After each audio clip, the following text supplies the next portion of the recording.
आगकू विश्व देखिबो कि भयंकर परिस्थिति पहलगाम आक्रमण को नहीं भारत पाकिस्तान मध्य उत्तेजना जारी रही बेले सीमांत जमीर 48 घंटा मध्य फसल अमल शेष करने को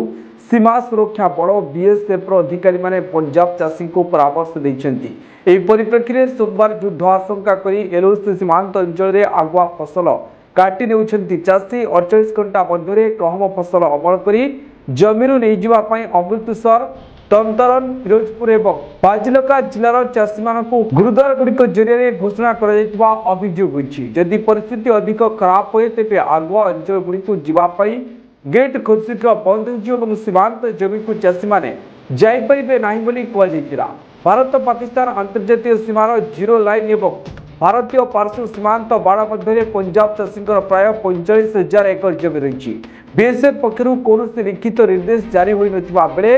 यार अफिसर माने सोमवार संध्या सुधा जमीर फसल उठाई नेबाकू कहितबा पंजाब सीमांत अंचल किसान संघर उपाध्यक्ष सुजीत सिंह भुरा कहिसेंती।